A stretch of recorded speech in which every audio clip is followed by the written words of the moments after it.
right, episode 10 with Rabbit Horning, a.k.a. Bubba.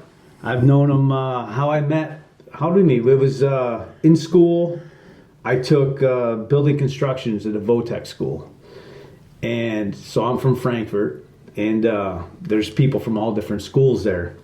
And I remember it was a Friday when we would wear our football jerseys. Yeah. That's when it started. So I have Frankfurt, so we were like the team, you know what I mean?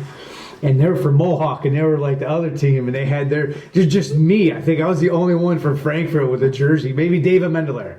Me and Mendelaar. Dave didn't play, though. But Dave was on a team. And Baber was in a different class. Yeah, he was in, but he wasn't in building construction. So there was like 4 or 5 of you guys, 6. It was heavy with Mohawk football jerseys. And they're like, oh, Frankfurt, you know. And then that's how it kind of started. Then we became friends, and they said they hunt. And then I started hanging out with you guys. And before I could even drive, I can remember my father dropped me off to Roy's father's. Yeah. And then the following year, I turned 16, and I had a car.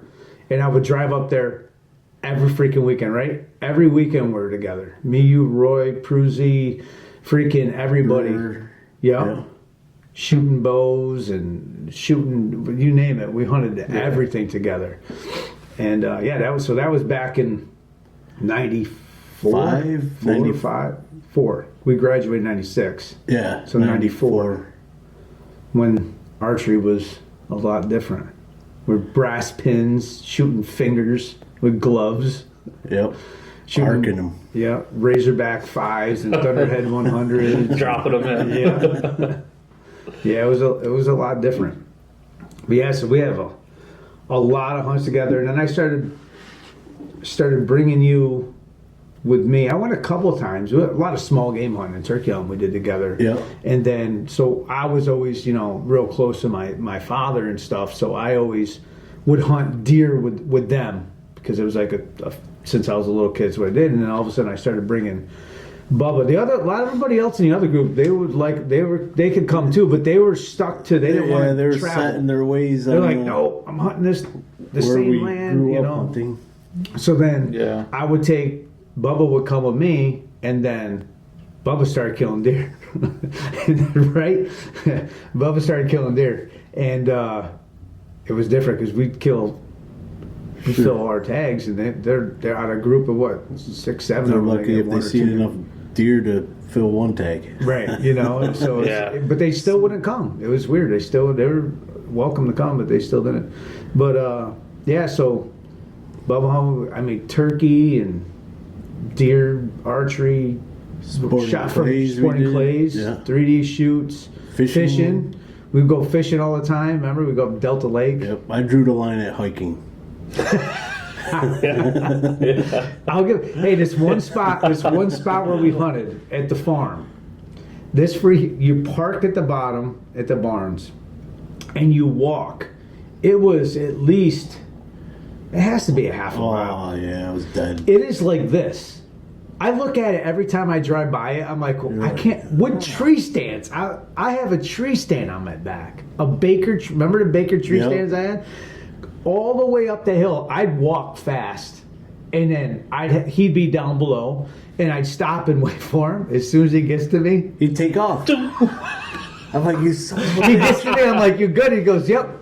So he wouldn't even get a break. Right. He would do a steady walk, but it seemed like I was being kind of a dick, but it was helping him because he would go. You would lose tons of weight during hunt season. My lungs were burning so bad. I'm like, extra trip to the cardiologist. Hey, oh my Lord! What's crazy though? Out of everybody I took, he's the only one that never complained one time. Never one time has he ever complained about going up that hill. You know, when people are like, oh, go up there. All the friends that I brought, they want to walk up the mountain. Yeah. No joke. Then when we get a deer, and it goes on the other side of the mountain.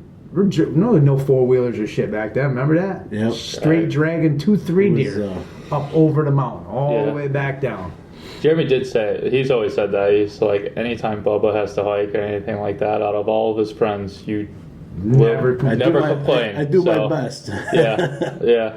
I could be, listen, I've shot, because the last, since I got out of the military, because I'm out here, so I'll do, a lot of hunting I did is I'll be by myself. You know what I mean? He'll be hunting with someone, or he's working, and we got different shifts, different schedules. So I'll be home by myself, but I can't tell you how many times I call. What do? You'll be somewhere, and I'm like, Bubba, what are you doing? He's like, nothing. Just got home, or I'm shopping. I go, I shot a big buck. You want to give me a hand? He's like, I'll be right up. I'll meet you at Price Chopper. If we park, leave his vehicle, Price Chopper, I drive down there and get him, and then we go back up in the woods. Yep. Many times that's happened, and we had a lot of. It is fun doing that, getting that call though, and like it doesn't matter who it is.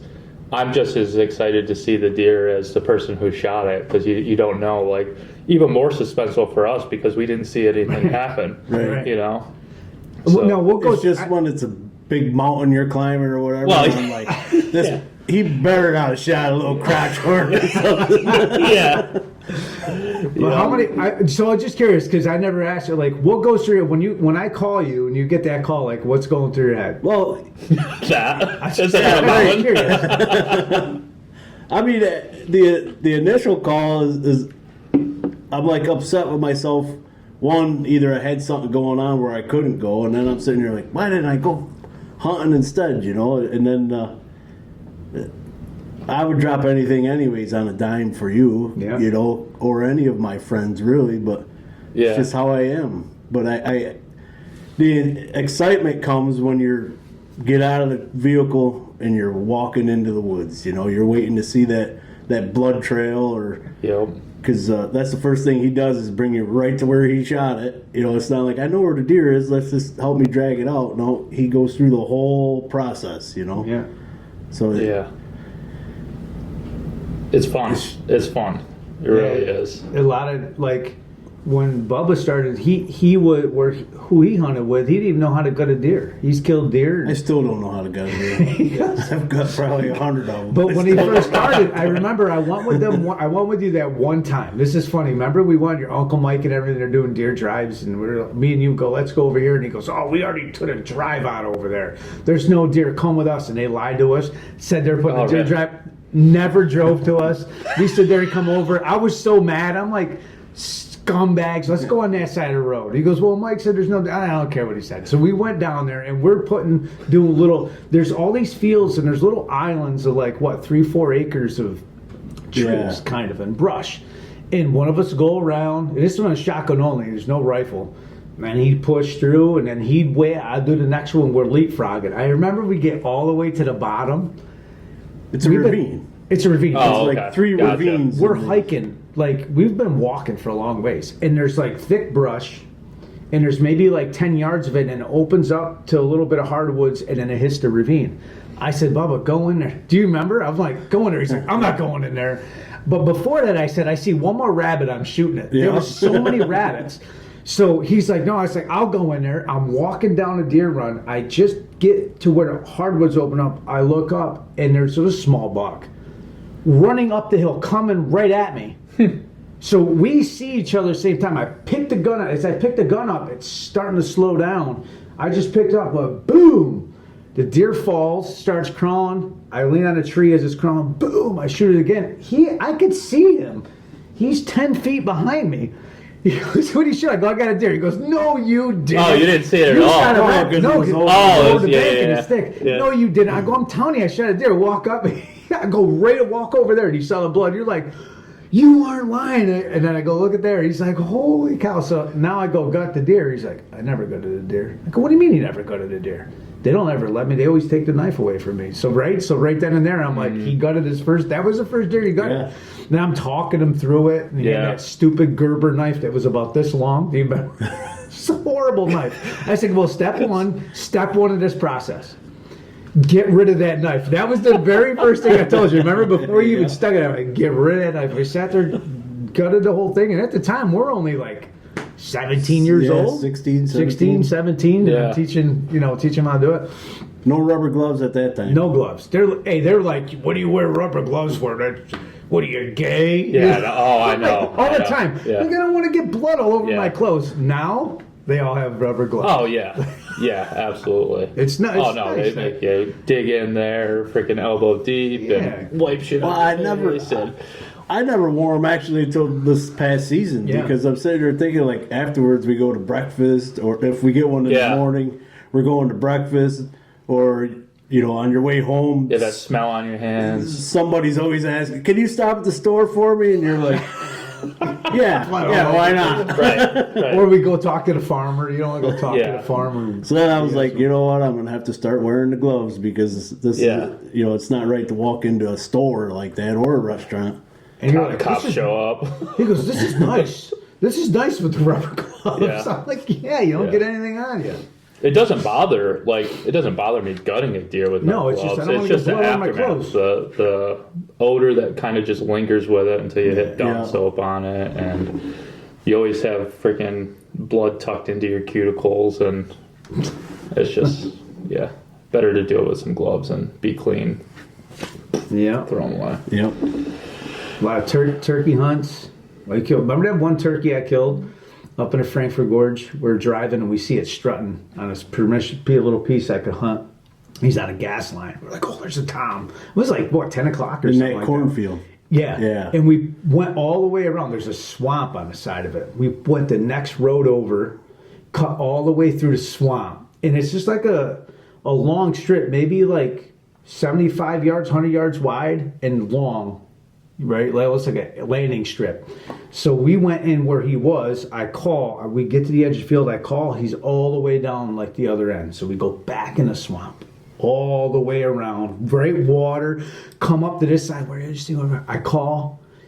Gobbles down where we were. We go all the way back around. Sneak back there. Call.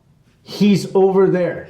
So now I'm like, all right, we go back to all the way down. I call, he's over there. I said, we're going to sit here. He's coming. Yeah. And you were sitting to my right. I wanted him to shoot it. But there was like a brush pile. I remember a down tree or something. And all of a sudden I look, here he comes. I go, "Bubba, he's right there." He's like, "Where?" Because he's right in front of you. You can't shoot him because I can't see him. I'm like, "Shoot." He can't see. So now the bird starts walking. Now he's getting nervous. He gets out a good... How far do you think that shot was? Jeez. It was definitely 60 yards. So the gun I have came from a guy that worked at the Remington. He worked at the shooting range, the shooting gallery for Remington Arms. And that gun, most of your barrels on your shotgun are cylinder bore, and then they put a choke tube on the end of it. He took a fixed full choke barrel and then had it threaded with a turkey choke. So the pattern was super freaking tight. And it was all at 60, 65 yards. I dumped them right there. That was a big tom.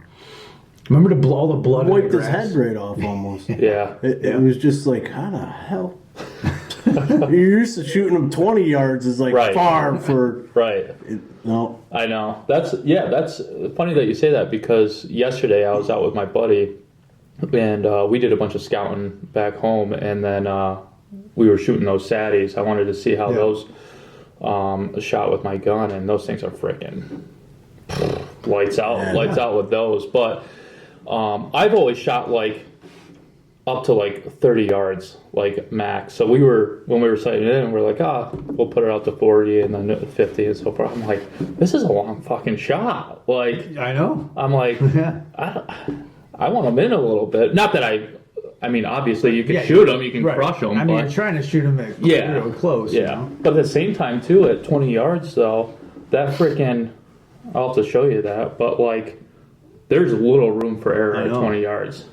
Little room. I'm like, damn. Be right on them. Yeah. So, but I'm excited for that, though. Those things shot freaking. And the buddy that I was with, he tried them out on his gun, and he'll probably, he likes them. Yeah. Good. So we went a couple years ago when I started shooting them. We're up to your house. Remember everybody brought their guns? I had my daughter's 410. We had all 3-inch and 3.5-inch guns, and then Joe brought his 10-gauge turkey gun. We went out to 50 yards. What gun outshot all of them? That 410 shot really nice. 410 had more BBs in the head and neck than a 10-gauge. It was ridiculous. I would never shoot a 10-gauge again. Oh, I got a video of it. I'll show you the video. I shot. Oh, I know. I'll show you the video. For how much it takes your shoulder out, it is not worth it when the BBs are in the target. You know? It's just like That thing rocks Yep. you. Do you remember Joe? The old guy, Joe's got it. It's his gun. I'm like, why ain't you shooting that thing? So I killed birds with it. You ready? I go, wait, let me film you. He goes, boom. He's like, oh, it hurts.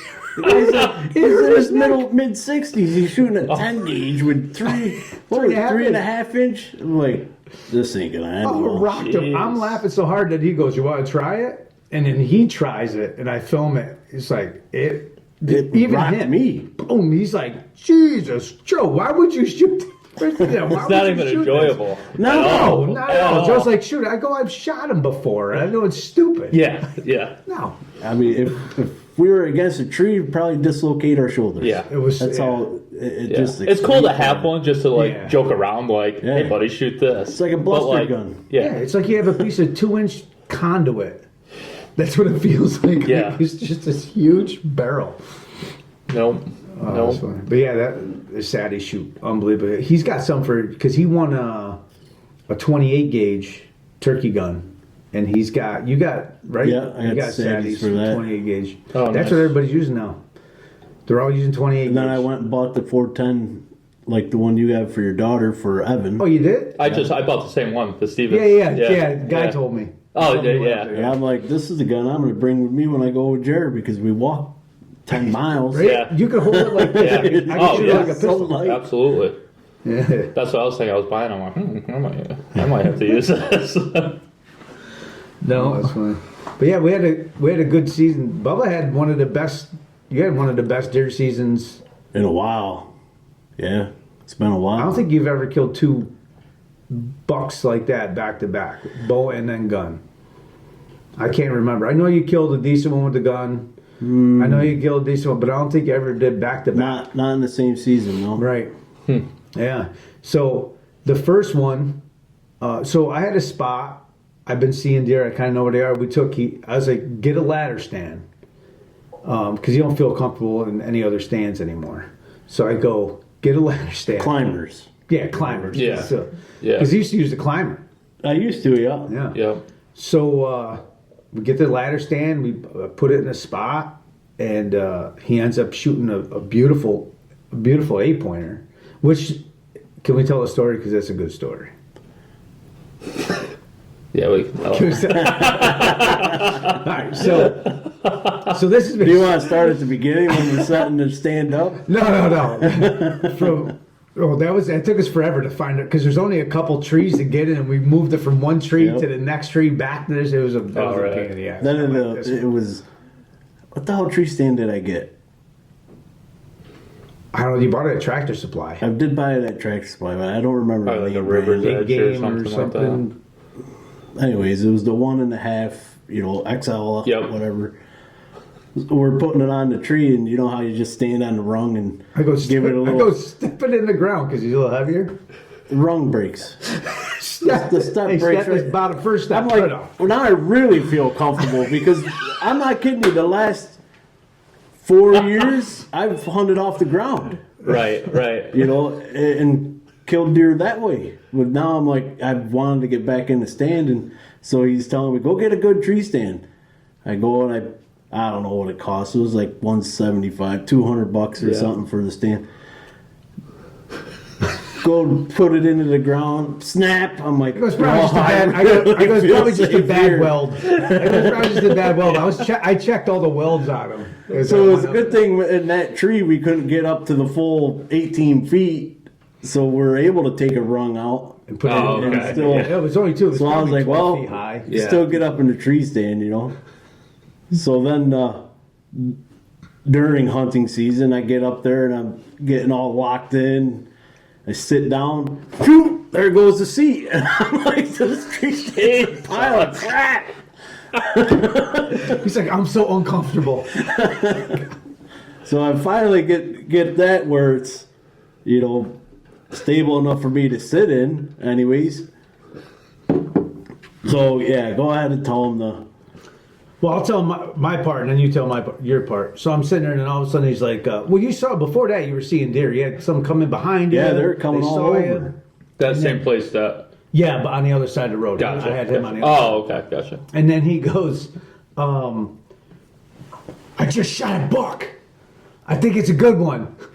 I was like, okay. He goes, I hit a little back, just a little back. I'm like, all right, I'll come over. And then, but tell him the story of the deer. So, mind you, we put the stand in. We didn't do very much cleaning on the one side because it was like the goldenrod, and then I don't like there was a couple of apple trees. Stuff. Oh, you're talking for like shooting for lanes like and shooting stuff? lanes and that. Gotcha. So It's only a couple. I'm sitting there in the down there morning and down there. I said, shot. Yeah. He goes, all the rest is all hardwood. You should be able to pick a spot and shoot, which I could. You know, it was just the deer was on the other side. You know. Gotcha. So that morning, maybe I was sitting there maybe an hour, if that, and I kept hearing this like grunt. Now, I've never actually heard he a just buck said that grunt. Break the day You know what I before mean? or something. Besides you doing it yourself, and I'm sitting there like, what the hell is that noise? And I'm hearing it, and I hear it, and it's like now you get that long, and I'm like, it's a freaking bear or something around here. You know, so now my head's spinning, because you know where I'm sitting, it's like there's a hill here, and then here's just all thick stuff. And I hear it over, you know, like it's coming over the hill. And then all of a sudden, two does come trotting down off the hill. And I'm like, oh, maybe there's got to be something behind them. Why are they running? You know? Now I'm like, so I'm watching them, and it was the best thing. This is why you wake up in the morning. You know what I mean? Because it's just, I hate hunting. I really do. I hate getting up early. I hate walking 5 miles. I hate dragging deer out. But to sit in that stand and to just watch nature come alive and watch this buck chase these does down over, and I'm like, oh, I'm already standing up anyways, and I'm getting ready, and I'm like looking at its horns, because I usually don't. I usually do not, like, probably the last 5 years, I started like letting them grow, you know, because it was like the first deer come by me, I'm stabbing it. Right. You know, this is archery. Something is, you know, unless it's a fawn, you know, something like that. But I'm like, I'm stabbing it. So just over the last few years, I've been like trying to get a decent sized buck, but nothing like a monster. Yeah. I'd never have any meat in the freezer. So anyways, I'm already, it gets 50 yards, and I'm like, I'm not shooting at 50 yards. And then it chases the does over the hill. So I'm like, son of a bitch. I sit back down. I think I was texting him. Yeah. About 45 minutes, an hour goes by, and I hear the leaves rustling, you know, and I'm sitting there and I'm looking down over the, here he comes. He's coming up the thick part on my right side. And I'm like, oh, plenty of time for me to stand up, get turned around. But now you don't know if he's going right or left. You know? So it's like the way the tree stand was, I had to turn all the way around to shoot to my right. And when I'm standing up, obviously I have all this to shoot with the left. So I waited for him to come up, and I'm like, oh, he's a nice buck. You know, so I was like, he turns left, goes right through. I had one little hole opening about that, like this, about 25 yards. I shoot. I could have swore I hit that thing right, because he was quartering away from me. Say what you said. Say what right behind the last rib, you know. I'm like, this deer's dead. He's dead. So I text him. He's like, well, give me an hour, and then I'll be over, you know. So I'm like, I get all antsy. It's like every deer I shoot is like my first one. Yep.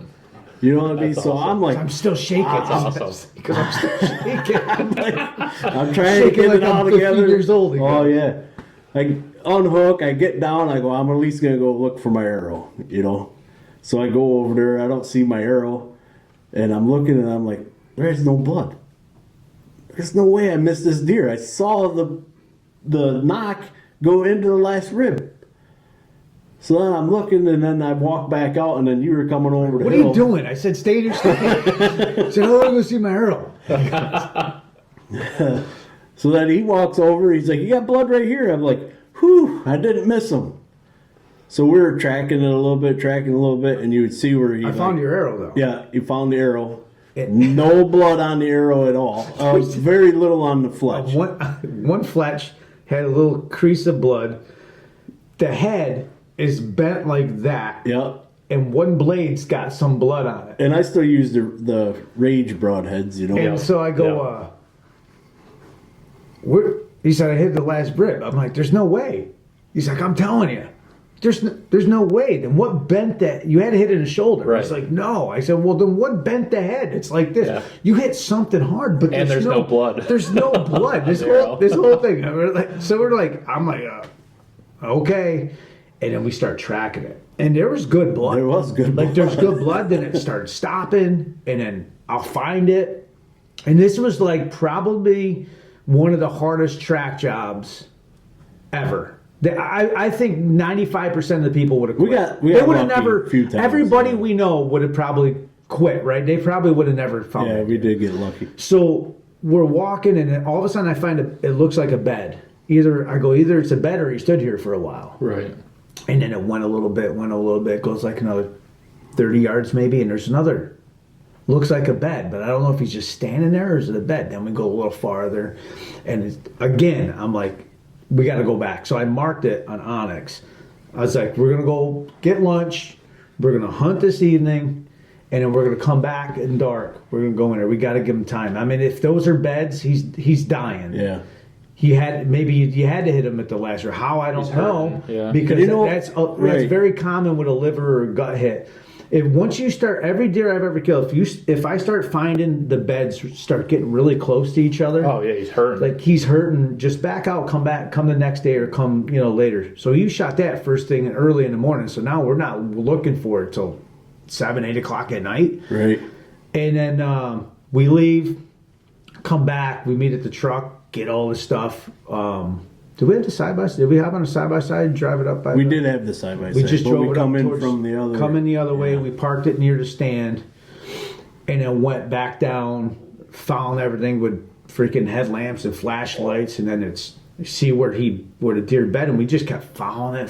There's another bed, and we just kept going, and all of a sudden, we went for a ways, and then there was just nothing. Just zero. And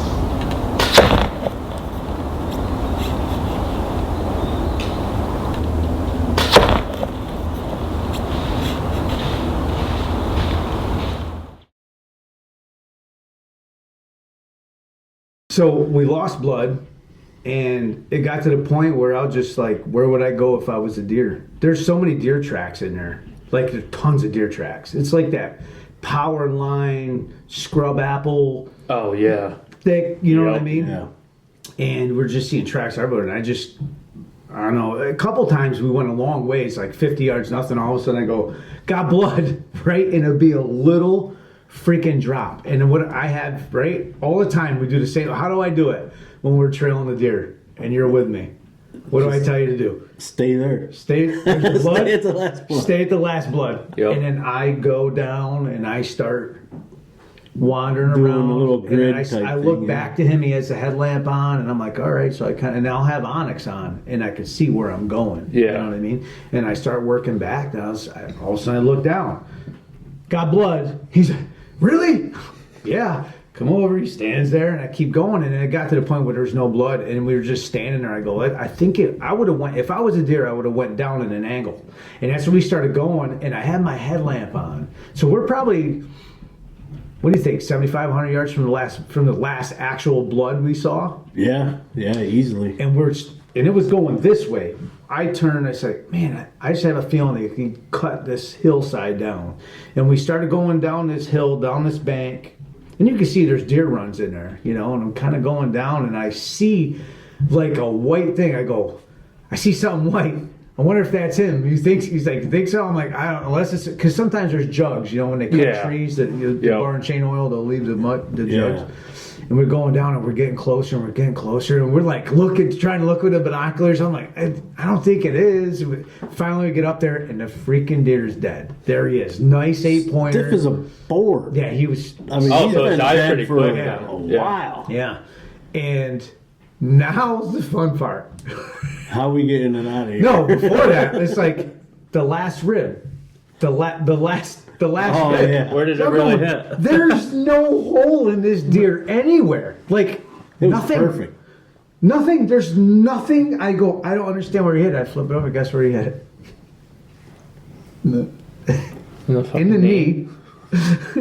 I love rage, bro. Listen, it hit his knee. Like, say this is the knee. So the head hits, and that's where it bent. And one blade opened and sliced it like you took a knife and just went like this across the front of your knee. The tendons. So unless you got an artery. What he saw was the arrow. So it was his back leg. So I'm sure he was probably going towards the last rib, kind of. You know, as he's walking, it hit there, and the arrow whipped.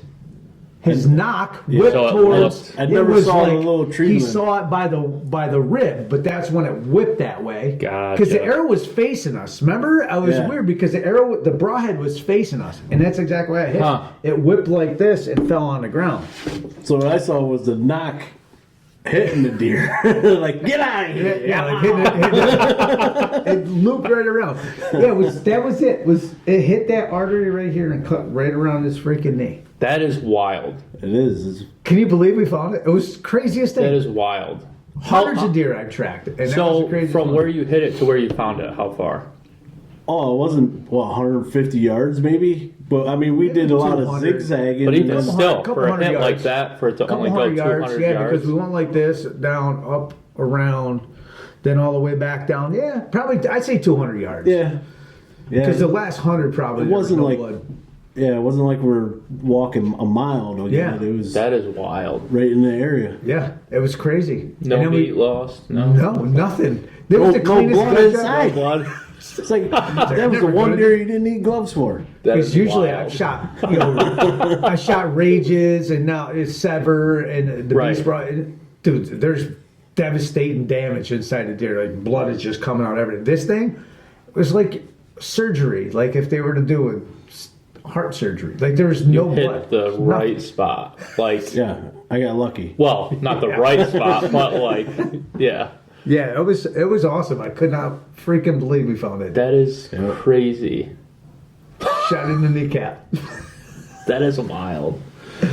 Then now we God. fast Just forward. like one little tree limb. That's all it Yeah. takes. Yeah. You know, and after your arrow flies out of your bow, you have no control over it. Right. You know, but at least it killed it. Yeah. Yeah.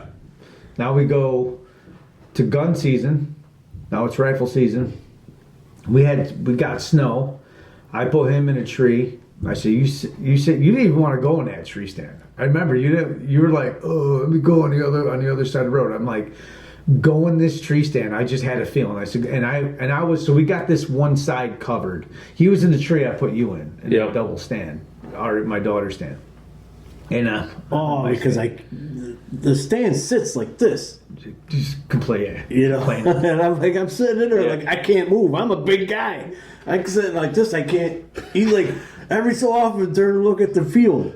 Like I can't even get around to do that. We gotta stand up. We gotta stand up. You sat in the stand. No, I was on the ground. You didn't sit in that ladder stand? No. Because remember, it wasn't there. It was up on top. So I sat on the ground, remember? Under the pine tree. No. I thought you sat, when we went in the field, I thought you sat in a ladder stand. I didn't sit in the stand. No. Huh. No. Where'd you sit? Probably, I would say 30, 40 yards towards the road from the stand. Right underneath pine tree. Huh. Yeah. I'm not talking about the second muzzleloader. But the second time I took you. Oh, the second time. The second time. Oh, okay, in the corner of the field. yeah. Oh, okay, gotcha. Yeah, yes, not my I other did. spot. Yeah. That's Okay. where. That's Oh, where you we're were talking. down the road. That He was talking about first the time. other spot. Yeah. Where I killed this Where one. I shot the Yeah. doe, that one. Yes. Yeah, where you okay. shot the doe with the bow. Yeah. Yes. Okay. And then You're talking about the okay. yeah, that ladder stand. That's the ladder stand he's talking about. Gotcha. That one. Gotcha.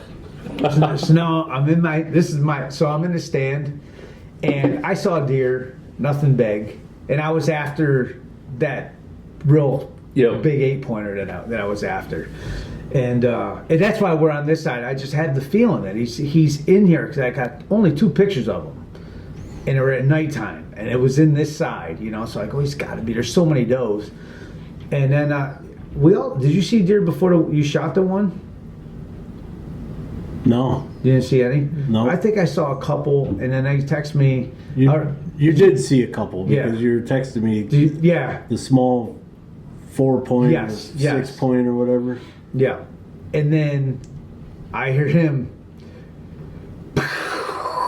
I hear a shot, and then it was a little. How long before the second shot? Like maybe like long enough for me to eject it and swing back around. And then, then I hear another shot, and he's like, I shot. Hyperventilating. He's like, I shot one. I think it's a good one. He's like, I don't know. I might have screwed up. I go, what did you shoot for? It's like, I don't know. I get excited like I'm 15 because I'm still shaking. And then we get. Did you go see it before I got to you? No, I just watched it fall, and I was looking with my binoculars, like, man, it's not a bad deer. And he's like, no, I think it is a good one. And that's when I went down, and it was a nice one. That's awesome. A nice buck. It was just one side of its horns were taller than the other side. Oh, really? So it was just a little. Yeah. When I saw it, because it was a foggy morning. It was real foggy coming off because the lake's right there. Right. The fog comes up. Was this November or December? This is December. December. Yeah. And the fog would lift, and then it was not. It would just lift for a few minutes, and then it settled back in. And I just look. I don't know what's that other field? 100 yards probably. Yeah, through that woods. And I'm looking, and I'm like, is that a deer? And then the fog would settle back in, and then I couldn't see it anymore. Right, and then the fog would lift, and I go, it is a deer. It's got worse. So I get ready, and I'm looking through my scope because at that distance through the trees, I can't really tell. And then I see the one tall side, like probably 6-7 inches. And I'm like, oh, that looks like a nice deer. When I shot, I don't know what I did. I missed it.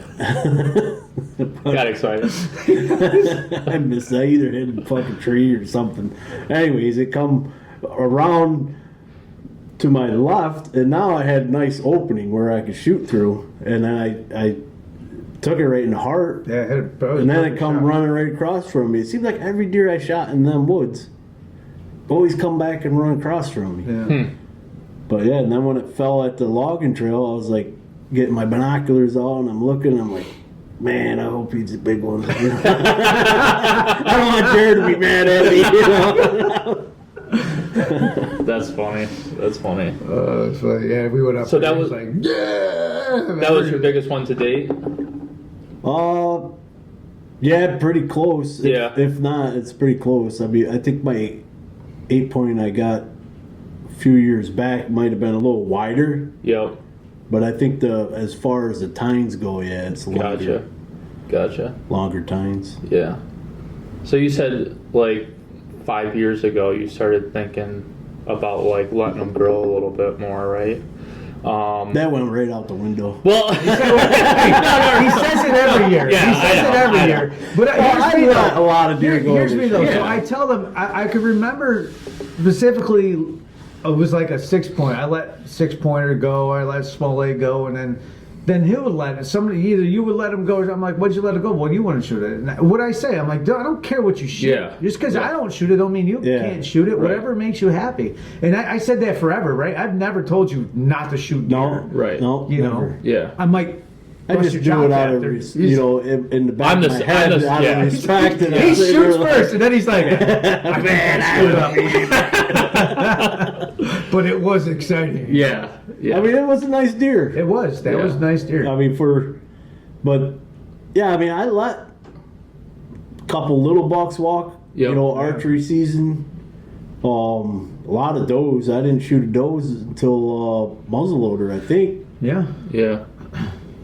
Yeah, it was muzzleloader season when I finally shot a doe.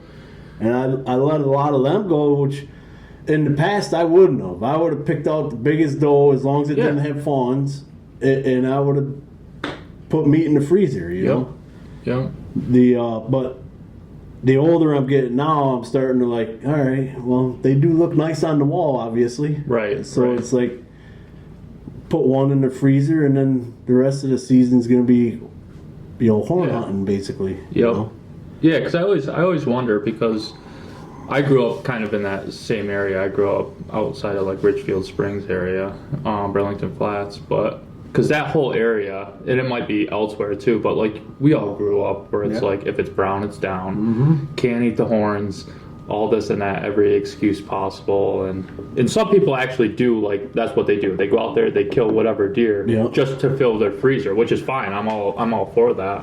But I'm just curious why some people, not that it's right or wrong, just why they decide, I'm going to start letting them pass. The biggest reason is we're hunting by my house where I grew up hunting. You don't see deer every day.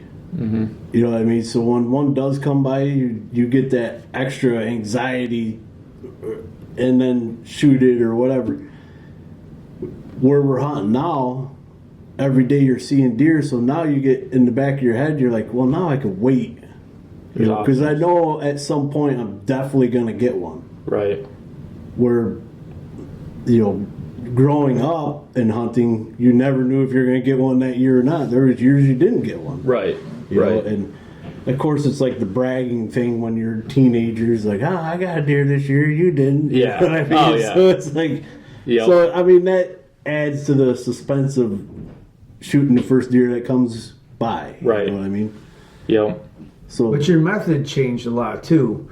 That's part of the reason why your success went up. You hunt a lot different now than you did back in the day. Oh, sure. Right, from scent control to technology, just what we wear different. And how we go into the woods and what time we get up, and it's different than most people, right? Like, I mean, we used to track deer by putting a little string across deer trails. You know what I mean? Now you have cameras. Right. Right. So you know what's there. Yep. But any little thing can change a deer's habit. If the farmer decides, well, I'm going to log that piece of property out, and they're logging, well, now the deer's habits are changed. So what are you going to do? You're going to go put strings across, back in the 80s, 90s, you put strings across the trails to see who's break, Right. And hopefully one's broken, so all right, well, there's obviously a deer crossing this one, I'm going to put a tree stand here. Right. Right. So now it's like, I just move my camera over and they send it right to your phone, so now you know where you're going. Right. So it's easier now to let deer pass than back in the early 90s not to let them pass, Yep. Yeah. Huh. That's like the first time I've heard that. The whole string. Oh yeah, we did all the string time. concept. Then it came out. It was called Trail Timer, and it's a string, and it was a little box. You open it up, and it looks like a watch face. Oh, so it tells you. And you tie a string to the tree, and there's like a little plastic thing. You tie it there, and you set the time, right? And when the deer comes and pushes that, it pops out and stops the clock. Gotcha. So the clock will say 5:30 p.m. Yep. It's stuck on 5:30 p.m. in the date. Gotcha. That's all you know is for one time. But before that come out, we would just tie string. A string, like yeah. thread. That's it. Across his trail. Huh. See it today and go check it again in a day or two. If it's broken, you're like, oh, there's deer. And I would clear the leaves out. Yep. And then put it so I could see the track and know if he was going this way or that way. Right. That's how it was back then. That's pretty cool, though. And then evolves into trail cameras. Yeah. Like, this is so much better. Now then the cell cams come out. Like, I don't have to go in there. I go in early, early in the year, put them in there, and I don't do anything. I don't have to keep going in and out of the woods. That's pretty cool, though. No, because before I even had cell cams, like, we couldn't afford cell cams or anything. Or not cell cams, just regular trail cameras. Yeah. But, like, no, I would just go sit in the woods. Like, that's all I would do all year round, is just sit in the woods and just kind of watch. This was before I knew, like, they kind of changed summertime habits to fall habits and all this and that. But that was the first time that I heard the whole string theory. I actually kind of like that. That's cool. little more primitive. Oh yeah, I remember Bubba's first Not time. to date you or anything. His first time hunting out of a climber. I remember I had a couple climbers, and I give him my good one, and we were at the bottom of the tree in the dark. I'm like, all right, climb, put it around, sit, go up. He gets up there and tie his bow on a thing. I'm like, all right, stay up here. I go get you, and I go out and I hunt. And I'm probably a few hundred yards from him. And I think I saw like a spike horn or doe or something that day. I remember seeing a couple deer. And I don't think you saw anything that morning. This is the day that you shot the buck. Oh, no, I didn't. That was so then. Now I was wondering where you're going with I come back to him. I say anything. He's like, no. It's like 11 o'clock probably. Right. Yeah, because we're leaving to go to lunch. Go to lunch. He's up in the tree. So now I'm like, all right, ties his bow, lowers it, and I'm coaching him to come down. I set my bow against a tree, like say 10 feet over there, and I'm standing there, and his bow's on the ground. I'm tied. I'm telling him to come down. Now the field's behind me. Like you go maybe 75 yards probably to the field. Yeah, is the field, but there's like some brush and stuff in between us and the field. We're in the woods, and he gets down. He's standing there, and he goes, "Buck, buck."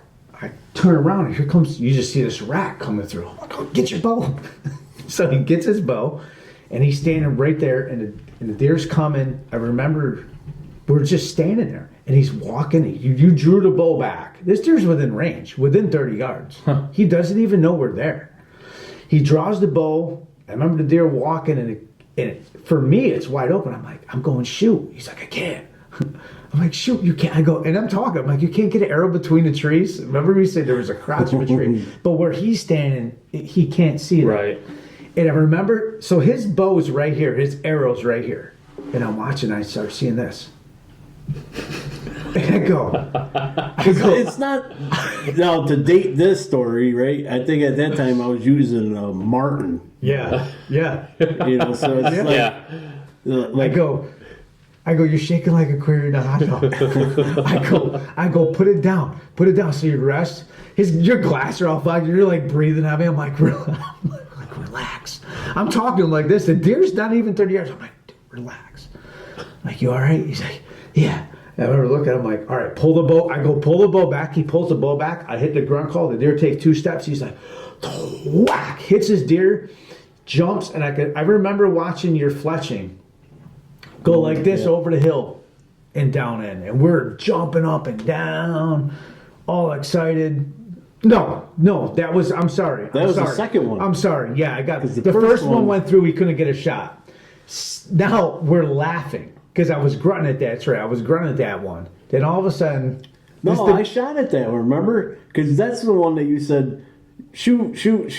And where you were on your knees and I was standing up. You shot the same one. It was all brush here. You shot the same one twice. You missed it the first time and I called it back in. Yeah, you missed it the first time, then I called it back in. The first one came through. The one I hit was the one that come around the mountain after. No, yeah. Because you did call that one back. Yeah, and that's when you shot it. Because the first one came through, you couldn't shoot. And I was grunting at it and we're laughing. And then all of a sudden, I hear something. I look, this freaking buck is coming down the side of the hill. Yeah. Like, buck. So the deer's coming in. He's going to have to, the deer's 15 yards, if that, 12. He was close. He was freaking close. He was close enough. So he gets behind a tree. I'm like, he's going to have to shoulder my back. So I jump down on the ground like this. I'm looking at the deer. The deer's looking at me because it's a canopy. It's early October. So when I stand up, it's all leaves. But when I'm on my knees, it's wide open. The deer's looking at, like walking, like looking right at me, like, what is this? I'm going, shoot. I said it about 10 times. You shoot, arrow hits. It's going backwards. It hit the deer sideways. The arrow bounced off his back. Deer takes off running towards the field. And I go, "Mah," like that. I remember yelling, it stopped. All I can see is the horns. They stop and he's facing the field. I hit the grunt call and the horns turn. Go, he's coming back. He's coming back. The deer's coming. This is the one where you pull back and you were shaking. I say, let it down. Then I go, are you ready? I go, you can't shoot. You go, you shoot. Yeah, who would have thought you'd get a second chance? I go like this. I go, I don't my bow's over there. I don't even have a bow with me. I would shoot it. So then he shoots it. I remember watching the arrow go through the woods, and we followed it. We lost it on the same power line. Couldn't find it. So the next weekend, I go out. I was... Where was I with that one? In the same spot. No. You were on the end of the field. You were there. I went around the backside, and it was the deer that... Yeah. So I went around the backside. You just got a camcorder. And I said, hey, why don't you come, give me your camcorder, I'll film you. Do you remember that? You're like, yeah. He's like, no, I don't want to wreck it. It's cold out. Kim will get mad, his ex-wife. I'm like, it's cold. It's just going to wear the batteries. I said, you know what? I'll go shoot a deer. Exactly what I said. I wasn't in the tree 10 minutes. I'm there. All of a sudden, I hear running coming up from the lake, and there's a doe running, and there's a buck. I think it was a 7-pointer, I think he was.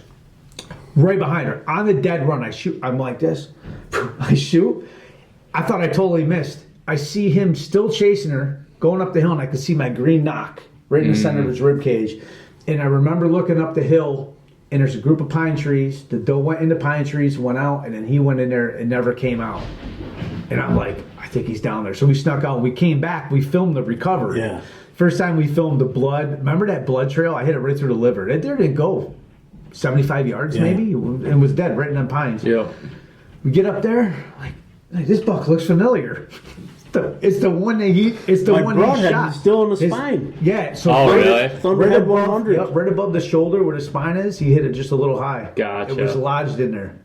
I killed it. Now, like the next day or something, put him in a spot. He gets in the climber. I'm hunting the other side of the mountain. He's like, I just shot a big one. Got him. I'm like, you sure? Yeah. 15-yard shot. So I walk all the way down to him. Where is it? Right there. There was so much hair. You could fill a Ziploc bag. Not right. That was a lot of hair. Not one speck of blood. Zero blood. So I called him the barber. He cut all the hair off his back. Next day, maybe it was the next day or the following weekend, we're down. I'm down. We're in the backside of the field. I put him on one side. I'm on this side. The next day. And the other one was the following weekend. Yes, and this was the next day. Sitting there like this, and I see deer. I see does coming up, and I see a buck behind them, and they're going in the field. And we had radios back then. There's no cell phones out there. He's like, I remember it was freezing cold and windy. He's like, buck. I'm like, I know. Shut up. And I turned the radio off, and I put it in my pocket. Yeah. Every time. And now he's chasing these 2 or 3 does. He's chasing the circles, chasing the circles. Like 100 yards for me and probably 100 yards. It was like right between us. He's on one side of the field, I'm kind of on the other. And he's just chasing in circles. And finally, one doe breaks free, comes running right under my stand. And then she's like right here. And I remember just having to let her go. And she goes down the ravine. And I look back and he's looking, at us. And then he just starts chasing the other 2. Well, apparently she was the only one that was close or something. And I'm hitting a grunt call. It's so. Do you remember how windy it was? He can't hear anything. Right. Dude, I swear to God, this is exactly what I do. I go, meh, as loud as I can. He goes, whoo, looks right at me. I go, meh. Did you see him come running to me? We were only, maybe 75 yards apart? Yeah. Yeah, you were in that one corner, and I was in the other corner. Yeah. Comes on a dead run. I'm like, holy shit, he's coming. I pull the bow. I remember pulling the bow back. He's on a dead sprint. He hits the woods, and I'm like maybe 20 yards in the woods. And he went to just walking. And I shooting back then. It was, I had a high country then, with fingers. With a Thunderhead 100, I jump, whack. See him run, go down. I get another arrow, and I look up, and there's like a ravine. And all of a sudden, I'm like looking for him, like, where'd he go? And I just see a deer walking. I get the binoculars. I'm like, I can't, it's thick. I just see a deer walking. It doesn't even look like it's hurt at all. I'm like, what the hell? I go, how is that deer not hurt? I saw it buried behind his shoulder. Like when I hit him, he was on a death run, right? Yeah. I'm like, I don't understand this. Now I get down to him. What happened? There's another buck came to him. While he's looking all this, another deer snuck in. And what happened? Yeah. Well, I let it come so close that when I drew back, my limb hit the tree stand. The climber, the rail? Arm. Yeah.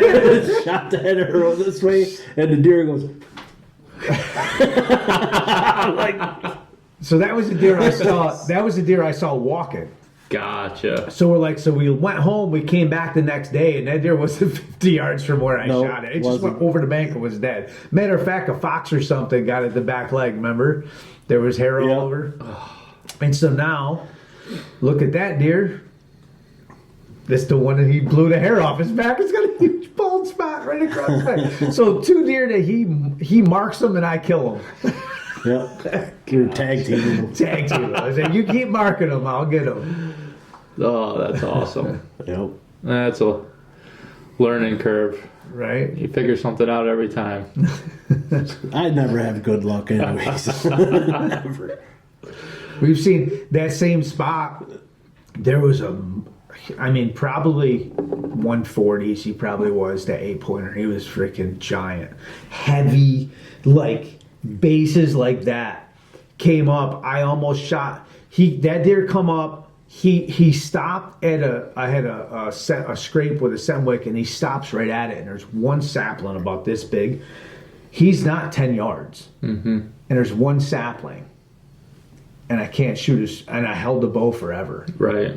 And I just couldn't hold it anymore. Probably 2 minutes. And as soon as I let the freaking bow go, I set it down. He starts walking. By the time I pull it back, now he's like more than almost his ass is to me walking down a log road, and he's not listening to the call. And I'm like, why?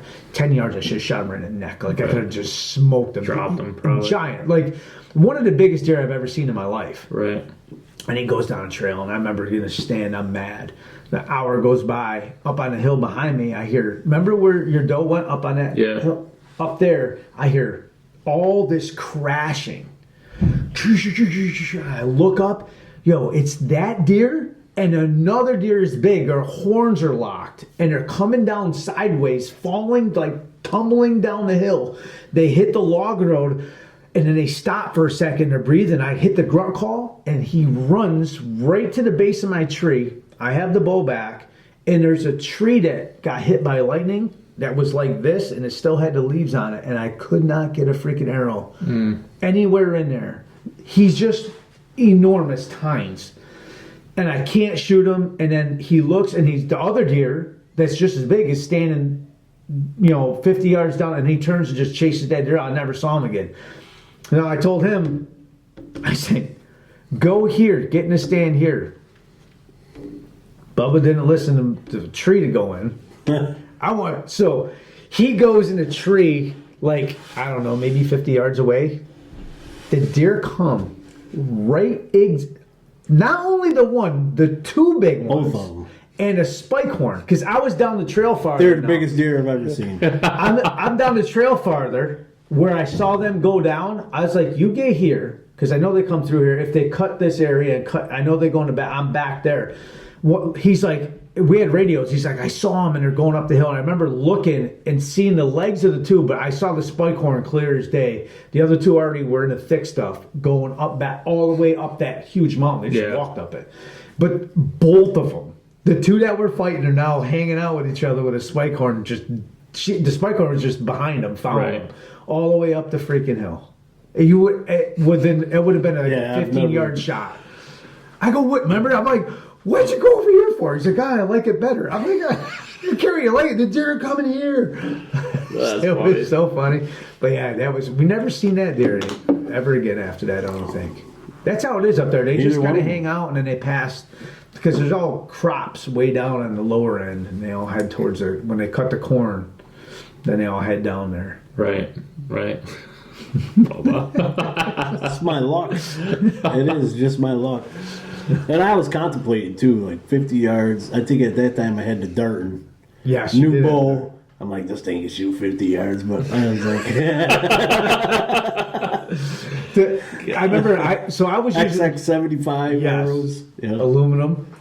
I was shooting Rage. I shot Rage for a couple years, And once I shot a mechanical head, I shot every fixed head there was, from Razorbacks to Thunderheads to Wasps to Rocky Mountains to Bear Razorheads to everything, right? Muzzies. Yeah.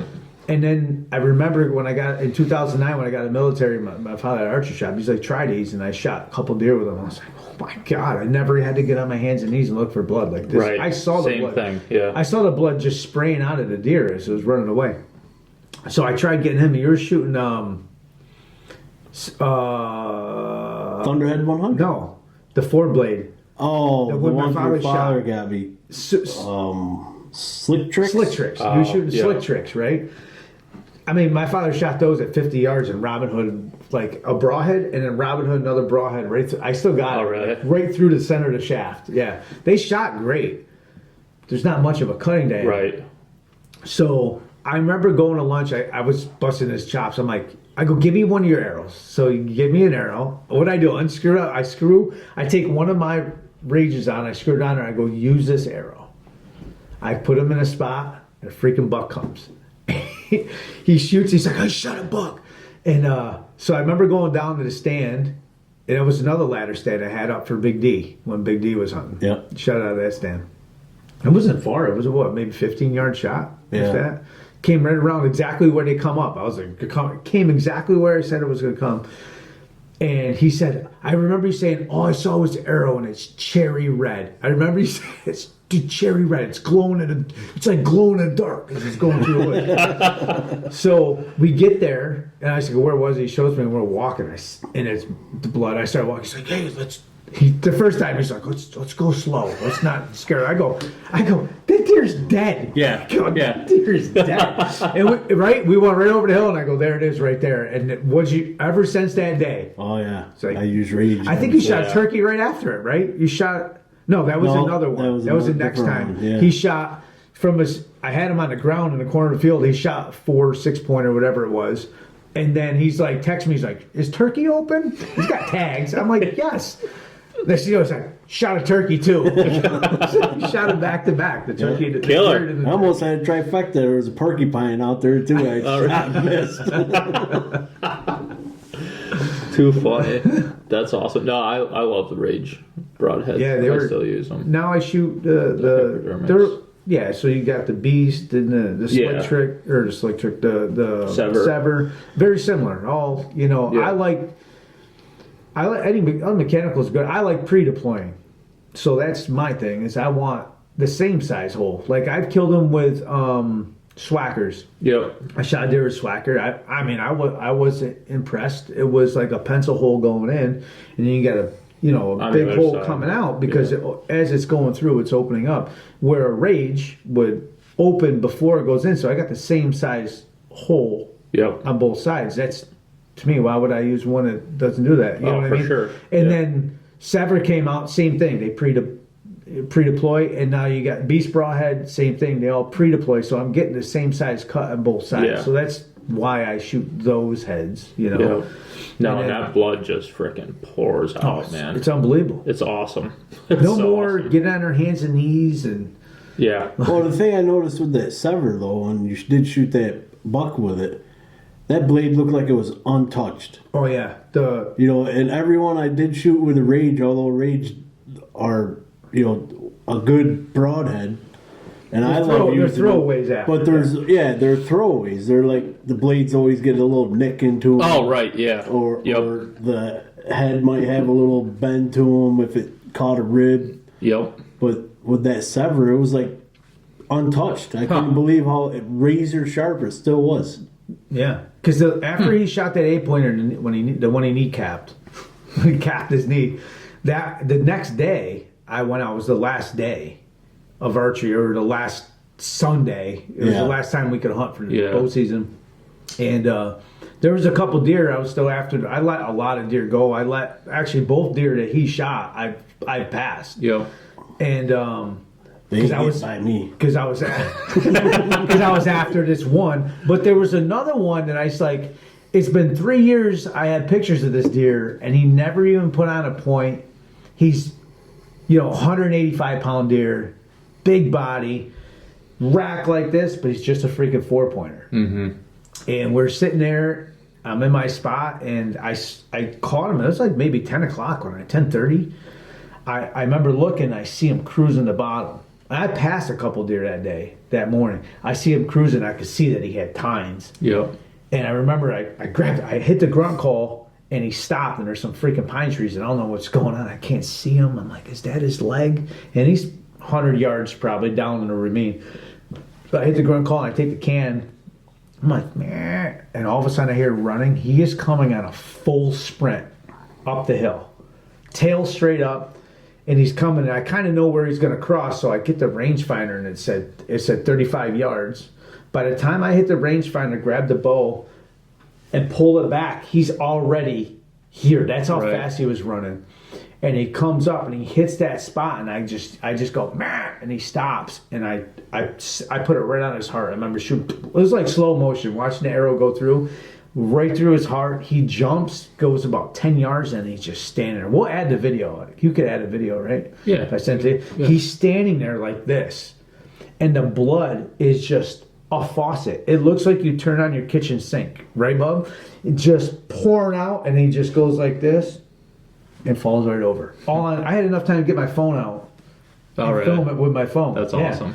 Yeah, and he was, like I said, you'll see it. He's like this, but just 2 and 2, and that was the Sever hybrids that I shot it with. It was freaking devastating. Yeah, it was nasty. Blood everywhere, nasty head. That and the beast too. I shot deer. The deer I shot in Ohio, and the doe I shot early in the season was with the beast, and it was the same thing.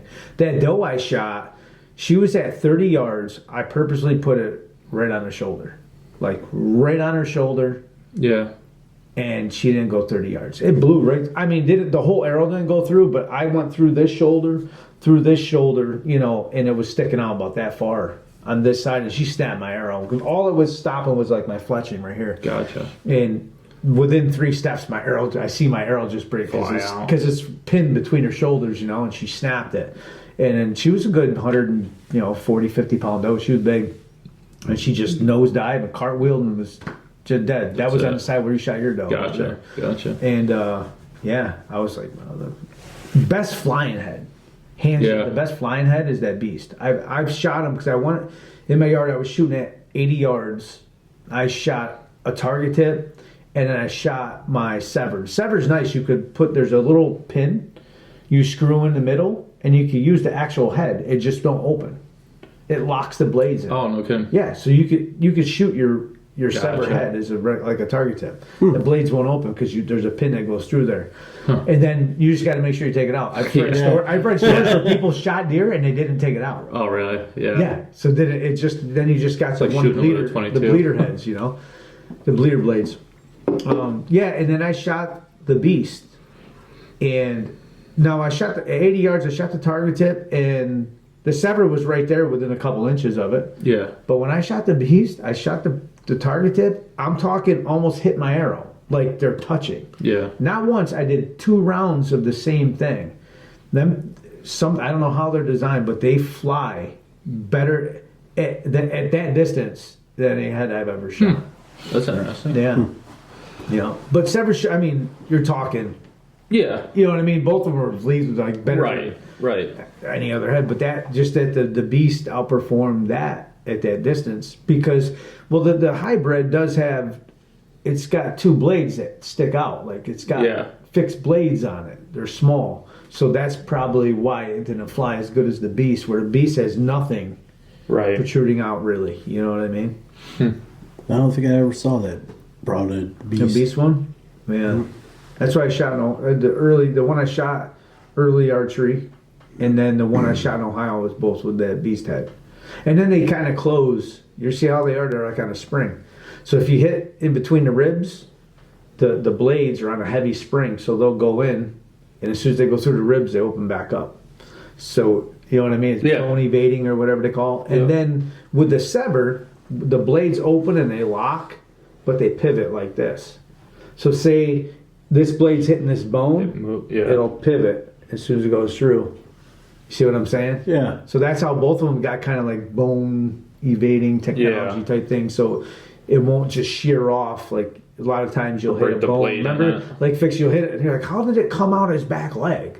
You know, because you hit a bone and it deflected. Right, it'll Just go off. Or you got a big head and the blades are locked and you're going in between the ribs. Now your blade's hitting both ribs. You know what I mean? Really slowing it down. You're not getting as much penetration. You have to break through those ribs where those will kind of go around them or close up. Right. I like that. Sense. Yeah, I like that. Yeah, it worked good. I hear you're upgrading your bow. I am. Go ahead. There it is. Right over there, bub. Grab it. The one on the ground. Not the top one. It's the Grab top that one. He said the top one. This one, right? Yep. There she is.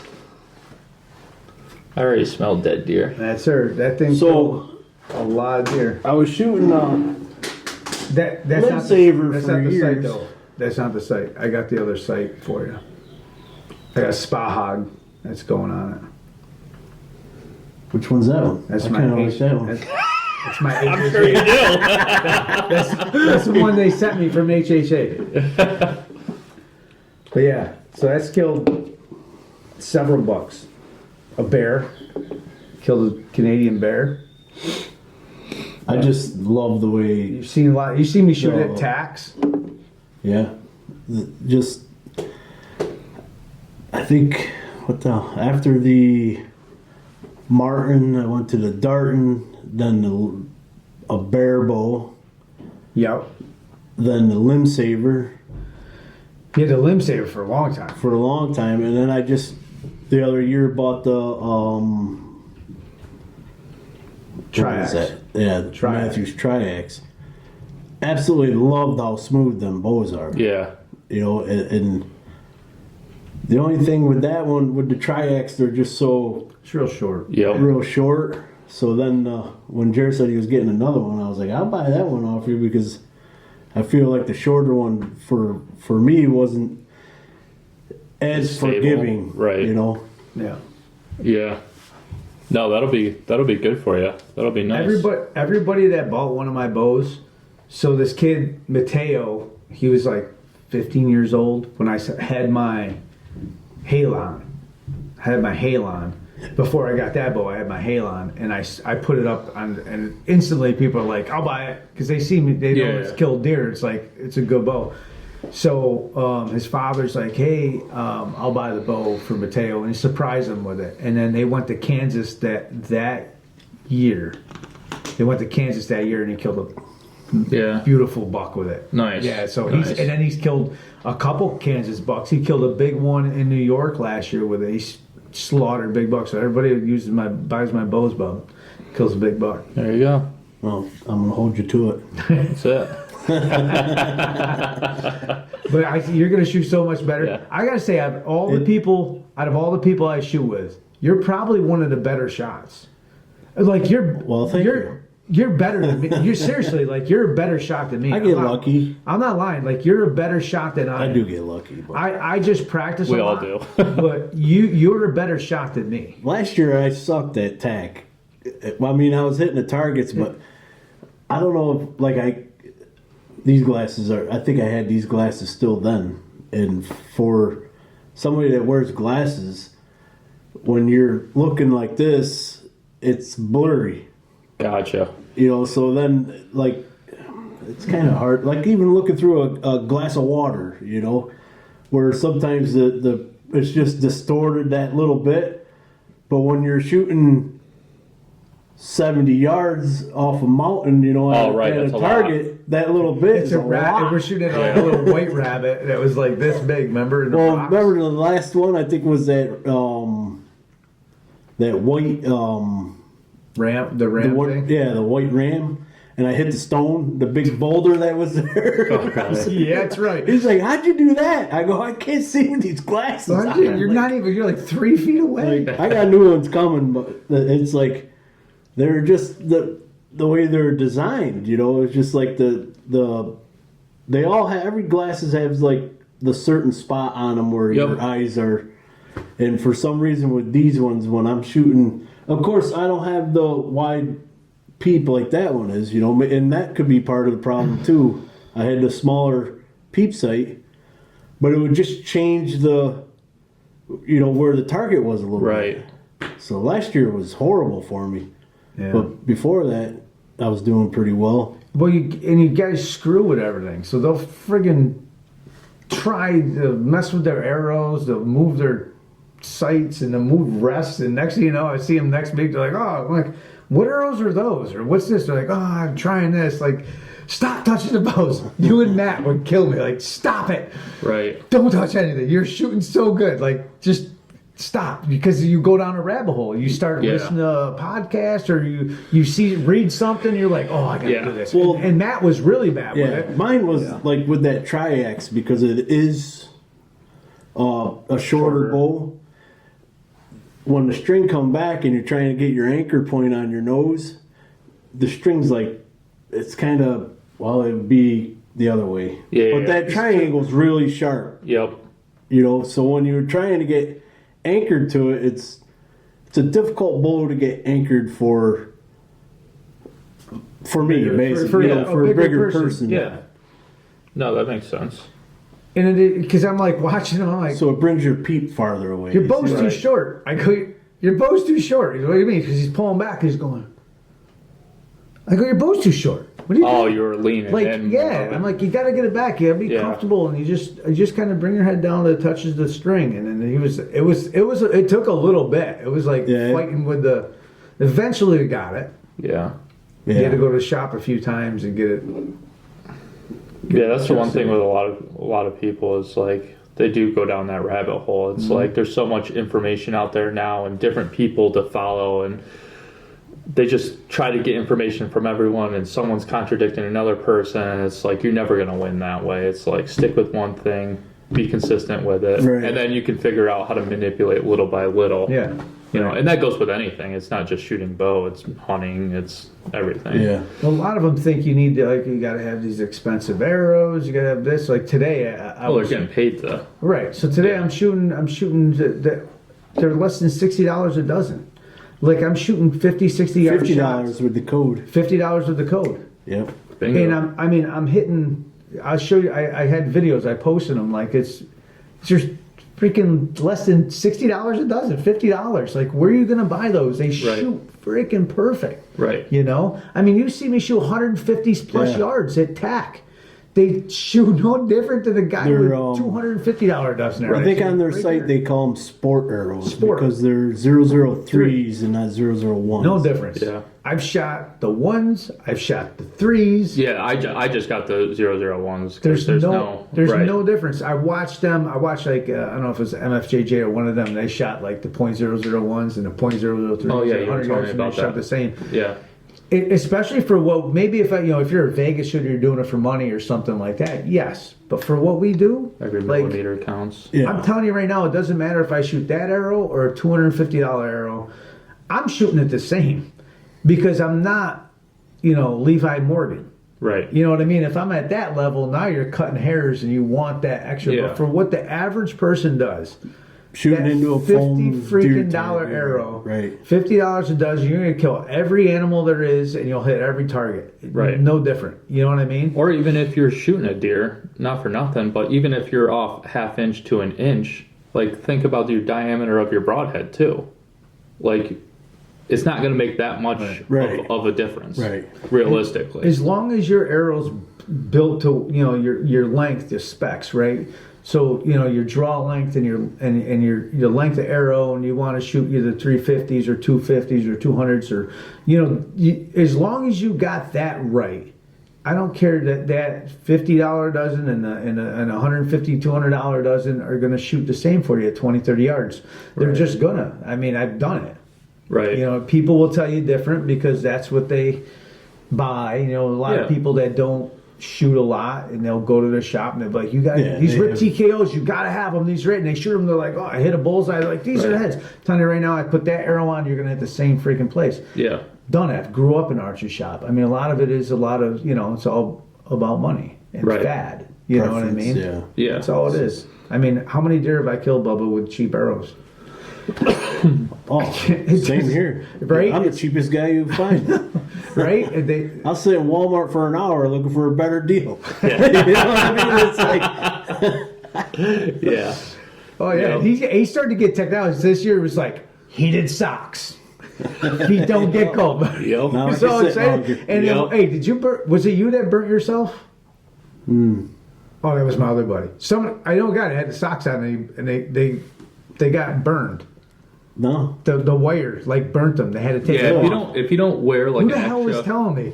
If you don't wear, because that happened to me one time too. If you don't wear like an extra pair of socks with those, they'll fucking burn you. They really do. I remember sitting there. I think was I in Kansas? I don't know. Anyways, I was sitting there, and all of a sudden I'm like, yeah, I'm gonna turn these on. Just I wanted to try them. I've never had them before, and my feet do get cold pretty easy. So I turn them on, and I'm sitting there, and all of a sudden a doe comes by, and all of a sudden my feet started tingling. I'm like, what? I'm like, is there like something? I'm like, maybe I'm like sitting wrong, and I'm losing circulation in my. And all of a sudden it started stinging. I'm like, what is it going on? And then it started to hurt. I literally, once a doe came by, I had to take my shoes off, and I yanked those sons of bitches right off, and I had to go back because I didn't have an extra pair of socks underneath them. I mean, I wear the just a regular pair of socks underneath them. That's why you don't want to put them. But I've never, Yeah. No, once you put an extra pair of socks on, they're fine and they work great. They really do. But you have to have that extra pair. I never keep them on high anyways. I always leave them just on low or medium. Mainly low, but you just need that little extra warmth in there. Yeah. You know what I mean? It's like you're not trying to cook your toes like hot dogs. You don't need them on like all day long, just enough to get it. Just so usually wearing them, I wait until my feet will, you can tell with your feet when they start getting a little chilled. That's when I'll turn them on. Yeah. So at that point, usually you can sit an hour before your feet will start getting cold. Yeah. For myself. Yeah. So then you kick them on, and you're only sitting there 2 hours, maybe 3 hours, unless you're going to plan on all day during the rut. Right. But I never leave them on, like all day. Yeah. Then your feet start. I always shut them off. Yeah, I shut them off, and I'll wait for my feet to get a little chilled again, and I'll turn them back on. Yep. And they're not that hard, because some people are like, don't you have to take your boot off? And I'm like, no, the battery's up top, so all you gotta do it right through just, my pants. Yeah, you just gotta hit hold on to the button, and once you get them down. I haven't got that soft yet. You're always soft. Ask your wife. Yeah, no, they're great for those all day sits, especially in Kansas when it's that wind out there is brutal. I don't care what you have on your feet, you gotta have. I would like to know, what boots do you have? I mean, you probably don't have circulation issues. I mostly wear rubber boots. Yeah, that's what I got Rockies. I got LaCroix. I got 3-4 different kinds. Yeah. But I usually wear rubber boots the majority of the time. Once the snow gets on the ground, it's real cold. I wear a snowmobile boot with a liner. Oh, okay. It's got a rubber bottom. Yeah. But I mean, I sit. Do you ever? I'll sit all day. I literally will sit all day. Yeah. Yeah, he will. It don't matter how cold it is. My ass gets numb sitting all day. It doesn't matter how cold it is. If the deer are on there, I'll just sit. I mean. He'll sit too, because how many times we sit from, we're in the woods an hour before it gets light till noon. Yeah. Many times. And it could be 10, 15 degrees out. When you're not seeing things, that's when you start getting bored, And, you start concentrating on myself, I get restless, yeah. I'm like, something's got to come by, Right. And that don't help your hunt when you're moving constantly, but, right. This guy, he was born to hunt. Yeah. He's probably a statue in the tree stand all day. But me, I just started getting what's that noise? Especially when you walk in the dark. Yeah. That's why I said, I hate hunting. I really do. I hate getting up in the morning. I hate scaring the shit out of myself walking in the Let's start. This is how he wakes up. This is Bubba waking up. I'm driving from here, so I'm driving an hour and a half to his house. He's not up. Yep. Call him. What are you doing? He's like, all right, I just got to get in the shower quick. And then I sit in the truck for 20, 30 minutes. And then finally he gets out. So I have to go. I already planned this. I know what it's going to be like. So I have another 40-minute time that I leave even earlier for this incident that happens every year. Or text them 20, 30 it's minutes non-stop. out. Yeah. It's always the same thing. I'll call him because I feel bad. I don't wake him up or his girlfriend or whatever. But there's times like once I get to Herkimer area, I'm like, "Are you up?" I'm in Herkimer. He's like, "Oh, I'm getting up now." All the time, forever. And then there's times he forgets his. You know, when we were younger, we'd go to my parents' house and they got a nice porch and we're all good. And we get all the way up to where I brought you, and he's like, "Oh," like why? He's like, "Left my bow on the porch." Like, look, here's his keys. I'm going in the woods. He has to go all the way back, get it, and come back. And then that's happened with bullets. I don't have my bullets. My release. One time his release. I'm like, "You ever? I'll just shoot it with fingers." I go, "You ever shoot it with fingers?" I'm like, "No." I'm like, it's not going to shoot the same. He goes, "You don't think so?" We're on the side of a road, right? Side of a road, high beams on, and I see there's like a stump. And it's like maybe like 10 yards or 12 yards, whatever it was. Might shoot that stump. So I think, did you shoot 2 arrows? I think so. I think 2. And they're gone. Like they're not getting it back. Like they're broke. So he has to use, but good thing we did, because at 20 yards, he had to use a 30-yard pin. Remember? Yeah. Because now everything's different. Oh, right. Yeah. Anchor point's different. That's what we did in the darkness with the headlights off the side of a road. He's shooting into. That's the problem with carpooling, Yeah. You meet someplace, then you carpool, so you're getting into another vehicle. So it's like, you're going to forget something. Gloves, hats, gloves. I don't know how many times. I always have extra hats, extra gloves, extra socks. I can't how many times I give people hats and gloves.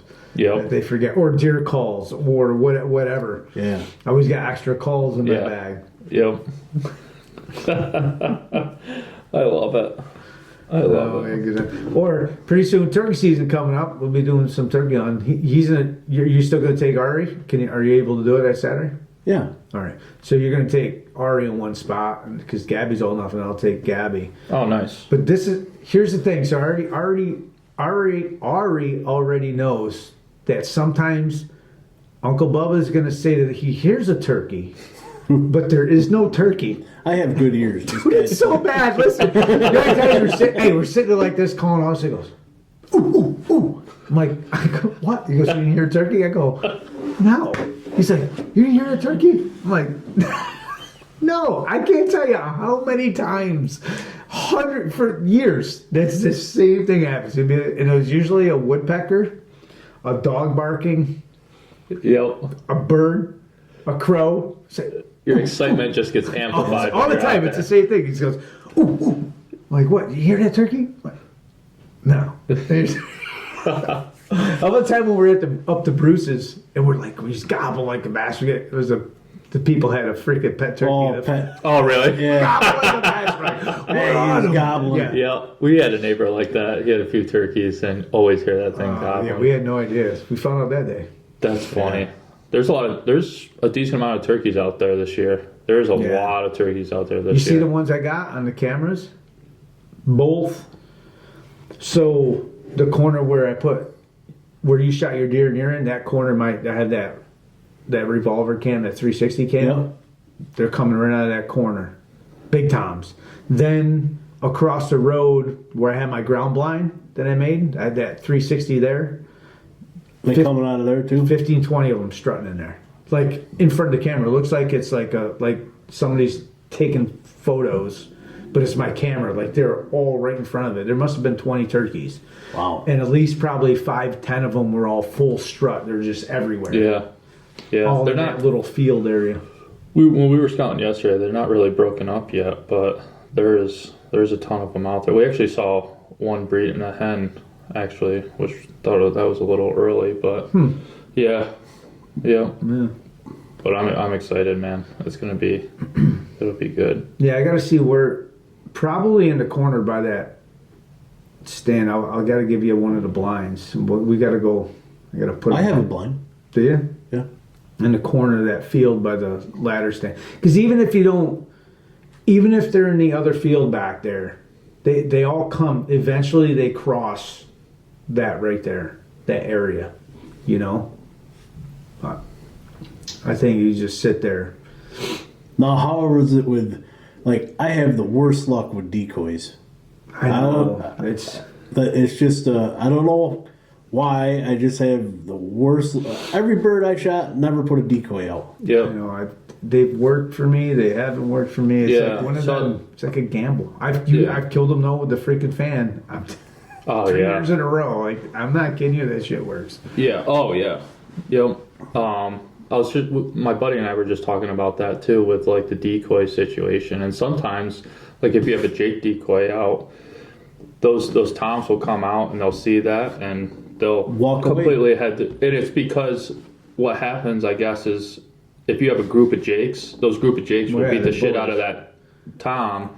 And then he sees that and he's like, "Yep, nope, don't want any part of this." And then see, I've had him walk away more from the strutting tom turkey than I have the Jake. Yeah, they come over, they see it, and it's a Avian X full strut, and they just stay out there, and then they just start working away. Yeah, yeah. It's a hit or miss, but I've had them where I had to decoy and have him come over. Remember that time? You were videoing it, and they come around a corner, and they're all beating the shit out of decoys. What they call that thing? There was something Jake. Some kind of Jake decoy I had. It was just the head, the neck, like funky chicken. Funky chicken. That's funky chicken. It was like that thing was. I bought it for like nothing for like $2, like Walmart and closeout. It was like Mike Waddell and them. It was one of their things, dude. But it had the colors, the painting. Like it looked so real. They come over and they're just hit. Remember, you're like, shoot them. I'm like, no, they're too small. Do you remember that? There was like a whole flock coming or beating the hell out of the decoys. Yeah.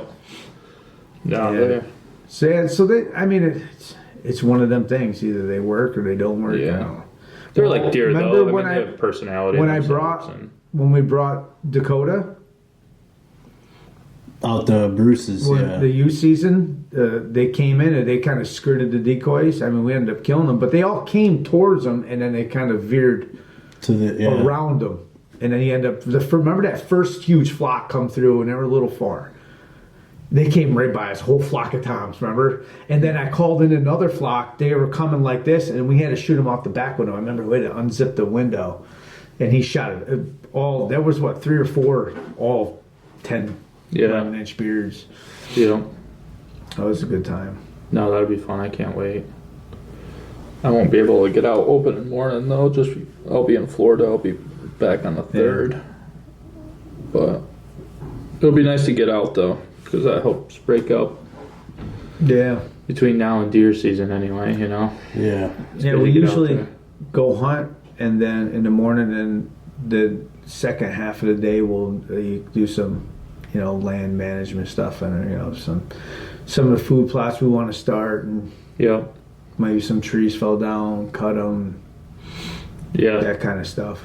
Yeah, let me know if you want to help with that too. Yeah, I like doing that. I have that habitat hook too, which is anyone doing stuff like that. I would recommend that. It's pretty much, it's literally like a metal pipe, and it's got like a hook on it, and like if you're hinge cutting, it just helps. I think it extends like 13 feet, and it just helps get it up there so it's easier to push it in the right direction that you kind of want it to go. And if it gets hung up, you have that hook so you can pull it down. And it's just, I've had some close calls before, so being able to, I use a pole. I got a pole saw. I use that all the time. A lot of people, that's another thing I do is, a lot of people cut the stuff on the ground. I cut, like 10 feet and up. That's right. I cut the tops of trees. I don't cut, like, usually the stuff that's in their sight, I kind of try and leave. But from up there, I mean, how many times I'm sitting there and I'm like, Bubba, over there, to your right, this one. It's like, right? And then I'm like, all right, now go over there to the top of that tree, cut that one. That's how my daughter got them when we went and put youth season. We hunted in the morning. There was a buck and a doe on the field. There was 120 yards. She could have shot him. I was like, we're going to move a stand in the afternoon. I know where they are. So we went and grabbed one of these freaking little shitty double stands. It's only like 10 feet, 12 feet.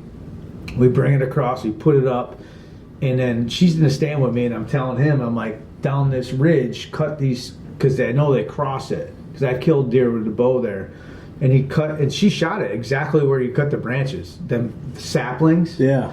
I had him cut, and that's where she shot it. And then that within an hour into the hunt, maybe she shot that. That was a nice buck. One shot, dropped it 75 yards, and he was there. That was cool. Yep. And then your son came. Your son came. What, the one?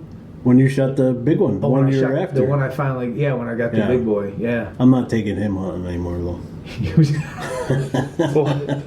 Why? Because he never shuts up. Oh, really? Or stop moving. How old is he? 11. Oh, okay. Yeah. He's still got another year to go, but... Yeah. It's good to get him out, though. He's just like, it is fun. It's enjoyable. I say that, but, like, with him... I put him all in orange, even though he's sitting with me, he's all head to toe with orange, but he's like a light bulb moving around, he's or a flag, basically. Yep. He's like, I'm right here. Yep. Don't come down this trail. And I'm like, hey, dude, you got to sit still. And he's always like, maybe for 3 minutes. And then he's like, Dad. I go, what? We're sitting like this, right next to each other. He's like, my feet are getting cold. And then he's kicking his feet, and I'm sitting there like, dude, we're not going to see anything you keep doing that. What did he say? When I shot, how did he act? Oh, he was like, well, we're not seeing deer because they're all over at Jeremy's side of the road. I'm like, no, we're not seeing deer because you can't sit still. Yeah. And it's like, he is a character, though, but... That's good to get him out there, though. It is. And what I realized with him is you got to do it in spurts. It's like the last 2 hours of daylight, bring them. If you plan on hunting all day, leave the kid home with the... Because it just, they don't have the attention span anymore or enough to... And I think a lot of it is with the videos, social media and the video games. My opinion, anyways, and they just can't focus enough to sit still, move slowly, and take it all in. Take it all in, take in nature, and part of it's us as parents' fault for not bringing them into nature. Well, my son loves the outdoors. Don't get me wrong. Yeah, he just loves it in a different way. Like, you give him anything with a motor, he's on it. He's a mud boy. He's my mud boy. He's like, he'll come back head to toe in mud, and you're like, where the hell did you get muddy? It's August. It's 90 degrees out, and where'd you get muddy? Oh, that spring hole we had over here, and I look out the window, and I'm like, oh my Lord. Him and his buddies made a big mud hole out of it, just riding a four-wheeler around, and it's like... But that's the kind of outdoorsman he is. Yeah, It's just like he's in sports and everything. He plays basketball, baseball, and football. But as far as the hunting part goes, he don't seem into it as much as I am. Yes. Sometimes it takes time, though. The experience. Yeah. Like when I brought my daughter, she's good. She'll sit till I tell her to go. Like she's like a robot, you know what I mean? But when she killed, her first time hunting at 9 years old, I take her to Ohio and she kills a turkey on the first day. You know what I mean? So she was hooked. She loves turkey hunting. She likes deer hunting. Well, she loves turkey because she goes, I like it. You don't have to be quiet. He loves turkey hunting. But I think a lot of it when you are watching, like I watch the hunting videos and for a kid to watch them and they're like, oh my God, they're seeing and shooting all these big deer. Well, then when you go out hunting with them, they're expecting you to do the same thing, and it's not, that's not how it works. And you're trying to explain to them, like, these people sat in the trees for days. Right. Before they got that one deer. Their expectations. Well, that's not what it shows on the video, So, now you're trying to battle that situation of reality. Yep. Basically, and that is one thing. Like with my son, because my son he'll once in a while he'd be like, Dad, can we watch some hunting videos? And we gear all of pretty much we'll watch Lee Ellis, we'll watch the hunting public, because those guys, I think, in my opinion, are like the most realistic when it comes to showing the general public what hunting is truly like. Right. They'll show their misses. They'll show, you're not shooting deer every single time you go out, the hustle, the bustle that you got to do in order to even get put in a position to see a deer, no matter what the quality is. And that's another aspect of it too. Those guys, they want to shoot big deer, but they're not shooting monsters all the time. So that's the type of stuff that I try to like show my son, like, listen, we're not shooting, 180 plus deer on a consistent basis, you know what I mean? Right. So, I mean, that's just the part that I play. Now, will it work? I don't know, but right. I just try everything to make it as realistic as possible. Right. So, everyone's different though. Every kid, some kid, like me, and it sounds like you too, like, first time I sat in the woods, like, when I was 6, 7, whatever years old, like, I'm hooked. Like, I'm ready to go. This is my style. Like, I don't care if we see something or not. Like, I just like being out there. You see a lot of cool shit out there, and you're away from the noise. And I wasn't a big video game player anyway, so I think every kid is just different. Yeah. His kid was funny. So I shoot the deer. And they came on the side. They had a side-by-side. They come over. There was a lot of snow. It was like up to our freaking knees. Yeah, there was a lot of snow. There was a lot of snow. It was just over a foot of snow. And then his reactions were hilarious. Then when I was gutting it, he's like, "Oh no!" It's like, "No, that's gross. I'm gonna throw up. Yeah, I'm gonna throw up." He's going. He's a big boy. He's 5'2", I think. At 11 years old, and he's like 160 pounds. Yeah. He's a big boy, but he's also a big baby. Yeah. It was so funny. Where'd the deer come from? He goes, all right. That's awesome. Yeah. Oh, that's funny.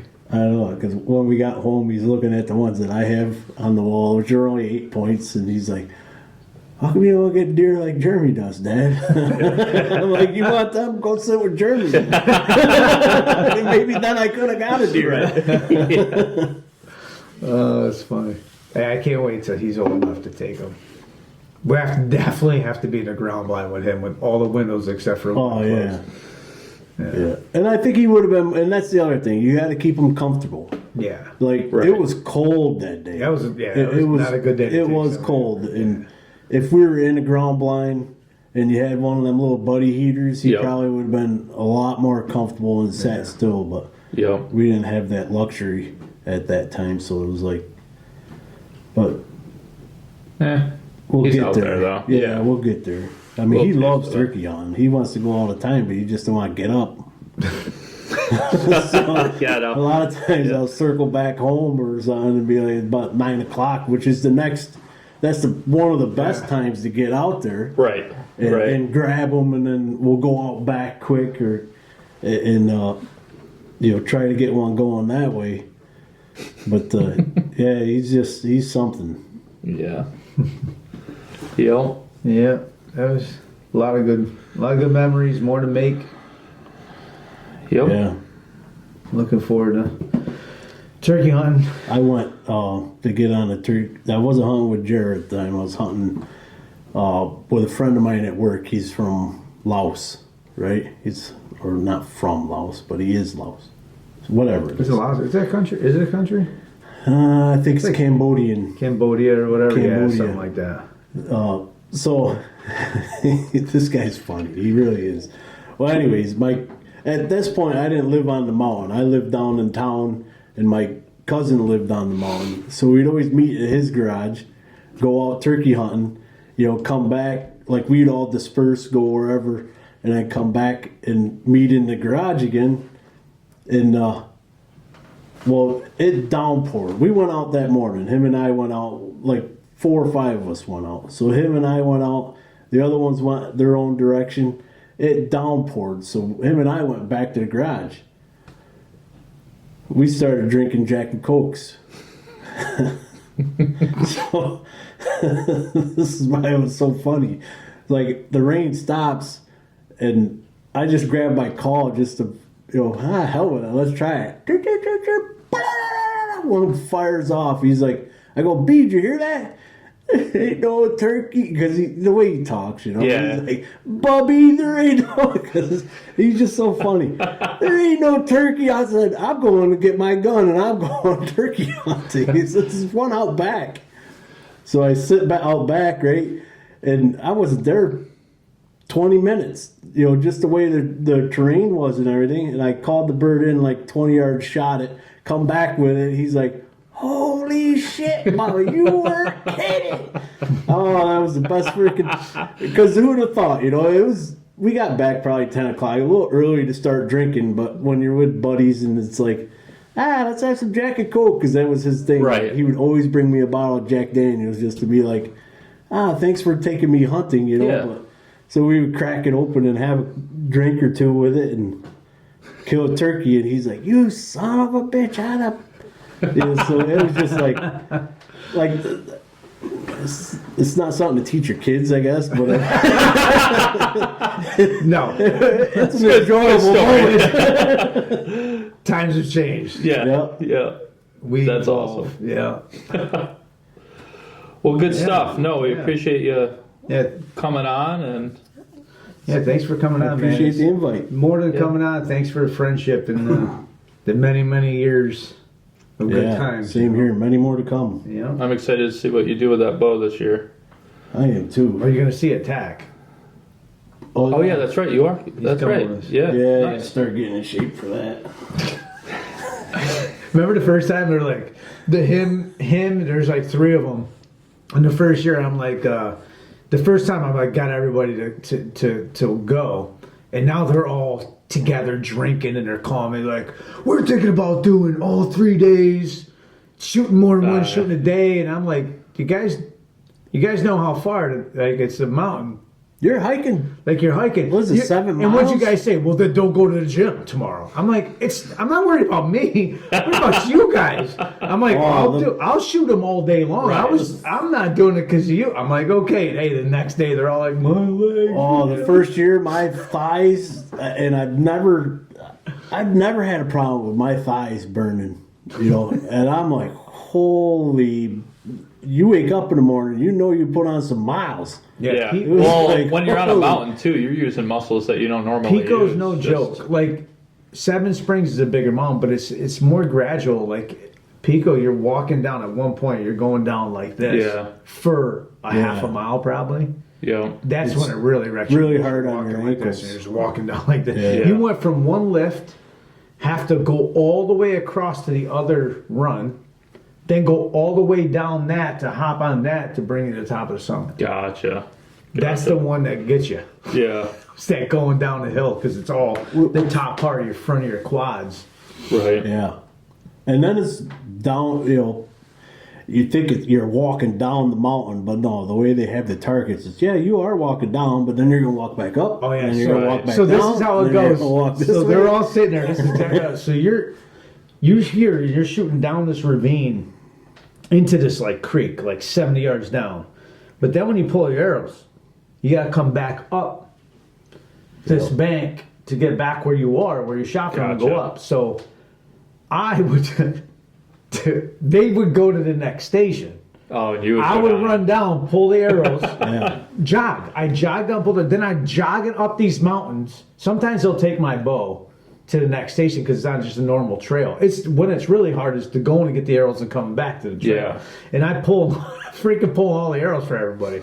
I'm running down the thing, whole bunch of arrows in my hand, and they're getting to the next station. Sometimes I did beat you guys to the next. I went and pulled arrows, got my bow, and beat people to the next target. But yeah, it's fun. It is a good time. It's it a good really time. is. If you're in shape, it's a better time. But Right. It's fun though. We go. You take your time. You know what I mean. We don't. Yeah. That's why I was like, I'll pull the arrows. That's where I'm getting. I'm still getting a workout, running down, freaking pulling arrows. yeah, running if you back up the mountains. don't, because some of them do get bottlenecked up. You know, where multiple shooters are. They're like a group of 7 or 8. At the novelty somebody type joined ones that are groups 150 because yards. they're- Everybody will be. Gotcha. Yeah. No, that'll be. And that slows you down some, so it lets you get your lung capacity back. They have water in certain stations. They got Oh, okay. coolers and water. I bring a freaking Bluetooth speaker and we listen. People sit here, they're like, "Where's the music coming?" Yeah, why See us? not? They're like, Yeah. I've had people say that's a good idea. Yeah, other Yeah, people I could definitely. tell they're probably like, Oh yeah, more serious. Okay. Yeah. yeah. So we're like, we got music blasted the whole time we're Heck shooting. yeah, that's awesome. I'm good for one prime course. Right after that, it's got to be one of the smaller ones. Yeah. Because by then my legs are shot. Right. I mean, I'm 300 pounds, so you got to figure for me. Especially on knees and stuff like that. Yeah. Like him and Matt last year, they went every day. Yeah. They went and took the prime and everything. I'm like, Shot I every can't big do course, that. yeah. I mean, Right. I'll do it the one time. Right. Wait, so are you coming to Pennsylvania or No. Vermont. Vermont. Gotcha? And Well, then the PA one's easier. Kyle's coming to. right? PA isn't as hard on your knees. What was it? Vermont's like 1,700. The elevation. Yeah, the elevation was it's- like so. It's I mean, when it's you're down, more you're like looking this. up like Yeah. Where PA Seven Springs is a bigger mountain, but it's not like it's more gradual. It's more Gotcha. gradual, you know. Gotcha. Because I shot the Rocky Mountain Elk Foundation one, and I shot that whole, walked around and shot that. I'm like, oh, you didn't go to PA with it. It was just me. no, and Matt. I never went to I'm PA like, yet. This was not hard at all. Like, it was pretty easy walking compared to Pico. Pico's pretty Yeah. good. People go out and freaking aim it. Like they have to rush people off. They get hurt all the time. Right. It is very. I was at one easy point to you had a roll your rope. ankle. You had a freaking rope. Remember? Were you there for that? The bank. Yeah. You had to climb. You had to pull a rope to climb Yeah, up. pull. Oh, really? Climb up the Steve? bank. Yeah. I'm like, give me your bows. Yeah. Yeah. It was, I mean, we've been fortunate enough the last 2 years, no rain. yeah. You know, if it rains, I imagine That's a whole the different story on dangers. top of that. Yeah. Dangers. It's a there. lot of the guys usually get hurt. They're the older guys or really out of shape guys that will go. I'm gonna go do prime or Sitka course, and it's going to the targets. They slip and fall on the rocks or tree roots, and then they get hurt. Yeah. Yeah. So Kyle's going to Pennsylvania though. Yes. Okay. No. Yes. Kyle's going to Pennsylvania. Yes. Yeah. Kyle is. Kyle, I went on that Nice. Ohio hunt with me. He's coming to Pennsylvania for one. Good. Yeah. So. All right. All right, buddy. Thank you. You're welcome. Thanks for having me. Yeah. You're the man, Bubba.